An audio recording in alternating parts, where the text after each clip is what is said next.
ಅದಕ್ಕೆ ಕುವೆಂಪು ಅವರು ಏನು ಹೇಳಿದ್ದಾರೆ ಗೊತ್ತಾ ಮಿಸ್ಟರ್ ಭೋಜೇಗೌಡ? ಅದು ಬೇರೆ. ಸರ್ವೋದಯವಾಗಲಿ ಸರ್ವರಲಿ. ಎಂತದು? ಸರ್ವೋದಯವಾಗಲಿ ಸರ್ವರಲ್ಲಿ. ಕುವೆಂಪು ಅವರು ಹೇಳಿರೋದು ಇದು.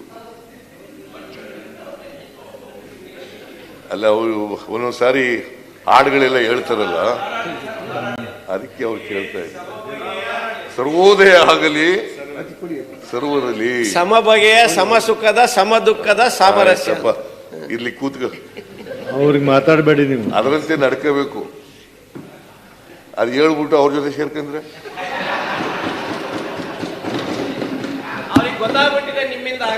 ಅಲ್ಲ, ಅವ್ರಿಗೆ ಏನಾಗಿದೆ ಆಯ್ತಪ್ಪ, ನಮ್ ಜೊತೆ ಆಗಲ್ಲ ಅಂತ ಗೊತ್ತಾಯ್ತಲ್ಲ.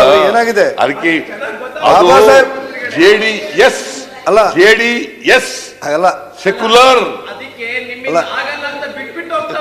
ಅವ್ರಿಗೆ ಏನಾಗಿದೆ ಮುಖ್ಯಮಂತ್ರಿಗಳೇ? ಈಗ ನೀವೇನ್ ಇಟ್ಕೋಬೇಕು ಅಂದ್ರೆ JDC. ಈಗ JDC ಸಭಾಪತಿ ಅವರೇ, ಮುಖ್ಯಮಂತ್ರಿಗಳ ಕೇಳಿ, ಅವ್ರು ಯಾಕೆ ಈ ಕಡೆ ಬಂದಿದ್ದಾರೆ ಅಂದ್ರೆ, ನೋಡಿ ಪುನಃ ನೀವು ಬಾಯಲ್ಲಿ ಮಾತ್ರ ಅಂಬೇಡ್ಕರ್ ಬಗ್ಗೆ ಹೇಳ್ತೀರಿ, ದಿಲ್ಲಿಯಲ್ಲಿ ಅವರ ಅಂತ್ಯಕ್ರಿಯೆ ಮಾಡ್ಲಿಕ್ಕೆ ಜಾಗ ಕೂಡ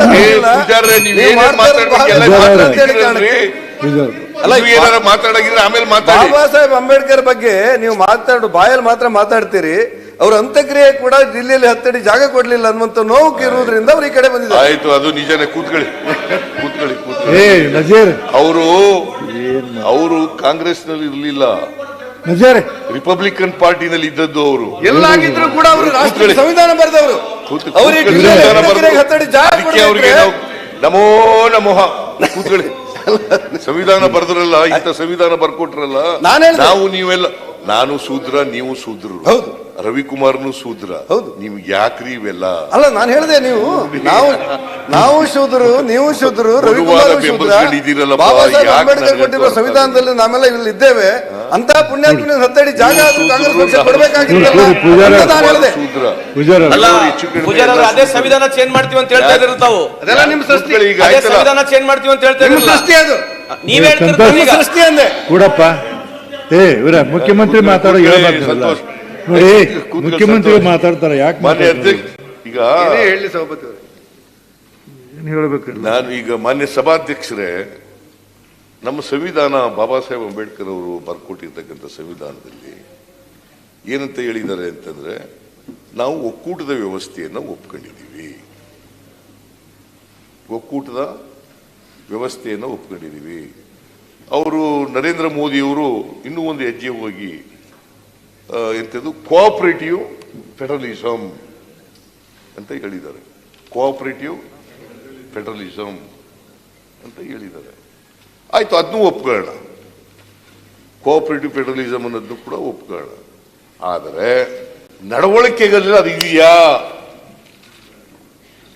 ಫೆಡರಲಿಸಮ್ ತತ್ವದ ಪ್ರಕಾರ ನಡ್ಕತಾ ಇದ್ದಾರಾ? That is very important. ಈಗ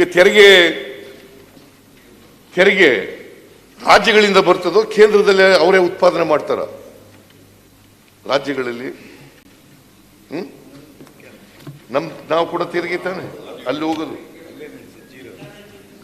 ಕೇಂದ್ರ ಸರ್ಕಾರದ್ದು ತೆರಿಗೆ ಏನಿಲ್ವಲ್ಲ, ನಮ್ಮದೇ income tax, corporate tax, custom duty, GST, ಆಮೇಲೆ ಪೆಟ್ರೋಲ್ ಡೀಸೆಲ್ ಸೆಸ್, ಆಮೇಲೆ ಸರ್ಚಾರ್ಜ್ ಎಲ್ಲ ಯಾತ್ರೆಯಿಂದ ಎಲ್ಲಿಂದ ಹೋಗೋದು? ರಾಜ್ಯದಿಂದ. Do you know how much we are giving? Do you know how much we are giving to the government of India? ತೆರಿಗೆ ರೂಪದಲ್ಲಿ ಎಷ್ಟು ಕೊಡ್ತಾ ಇದ್ದೀವಿ ಗೊತ್ತಾ? 4,30,000 ಕೋಟಿಗೂ ಹೆಚ್ಚು. 4,30,000ಕ್ಕೂ ಹೆಚ್ಚು ಕೋಟಿ. How much we are getting back in devolution of taxes and ಸುಮ್ಮನೆ ಇರಪ್ಪ. ಅವ್ರು ಏನು ಹೇಳೋದು, ನಜೀರಿಗೆ ಏನು ಮಾತಾಡೋದು, ಕುತ್ಕೊಳ್ರಿ. ಡೆವಲ್ಯೂಷನ್ ಆಫ್ ಟ್ಯಾಕ್ಸ್ ನಲ್ಲಿ ಈ ವರ್ಷ ಅಂದ್ರೆ 23-24ಕ್ಕೆ ಎಸ್ಟಿಮೇಟೆಡ್ ಡೆವಲ್ಯೂಷನ್ ನಮಗೆ ಬರ್ತಕ್ಕಂಥದ್ದು 37,252 ಕೋಟಿ ರೂಪಾಯಿ. ಸೆಂಟ್ರಲಿ ಸ್ಪಾನ್ಸರ್ಡ್ ಸ್ಕೀಮ್ಸ್ಗಳಲ್ಲಿ ನಮಗೆ ಬರ್ತಕ್ಕಂಥದ್ದು 13,005 ಕೋಟಿ ರೂಪಾಯಿ. ಬೋತ್ ಪುಟ್ ಟುಗೆದರ್ 50,257 ಕೋಟಿ. Whereas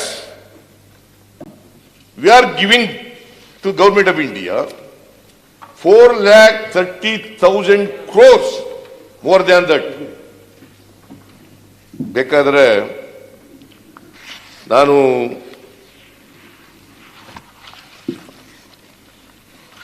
ಎಷ್ಟು ಕೊಡ್ತೀವಿ ಅಂತ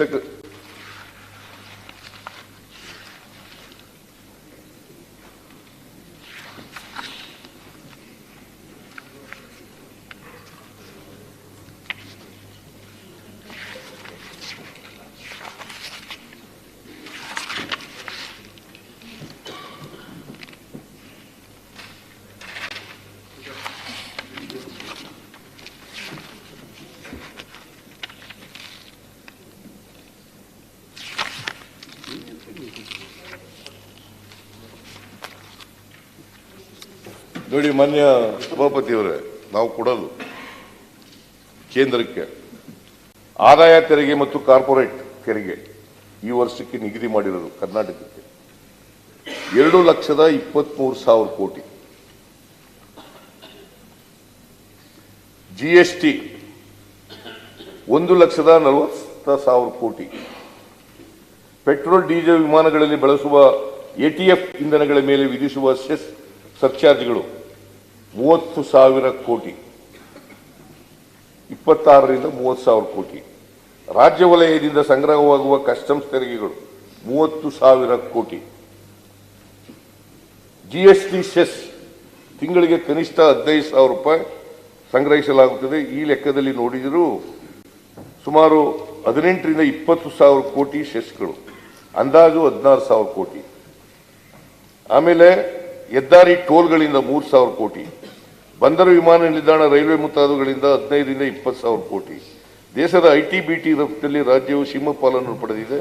ಇದರ ಮೂಲಕ ಸಿಗುವ ಆದಾಯ ಎಷ್ಟೆಂದು ಕೇಂದ್ರ ಸರ್ಕಾರ ಹೇಳುತ್ತಿಲ್ಲ. ಇದು ನಿರ್ಮಲಾ ಸೀತಾರಾಮನ್ ಅವರು ಅವರ ಬಜೆಟ್ನಲ್ಲಿ ಹೇಳಿರ್ತಕ್ಕಂಥ ಫಿಗರ್ಗಳು ಇವೆಲ್ಲ, ನನ್ನದಲ್ಲ, ಅವ್ರ ಬಜೆಟ್ ಪೇಪರ್ಸ್ನಲ್ಲಿ ಹೇಳಿರ್ತಕ್ಕಂಥ ಫಿಗರ್ಗಳು. ಅಂದರೆ ಸುಮಾರು 4,30,000 ಕೋಟಿಗೂ ಹೆಚ್ಚು ಹಣ ಬರ್ತದೆ, ಹೋಗುತ್ತೆ ಕೇಂದ್ರಕ್ಕೆ ರಾಜ್ಯದಿಂದ. ಅದು ಯಾರ ಹಣ? ಕರ್ನಾಟಕದ 7 ಕೋಟಿ ಕನ್ನಡಿಗರ ಹಣ. ಕನ್ನಡಿಗರ ನೀವು ಬಂದದ್ದು ಹೇಳಿ, ಕೇಂದ್ರ ಸರ್ಕಾರದಿಂದ ಬಂದಿರುವಂತ ಮತ್ತೆ ಹೇಳಿ.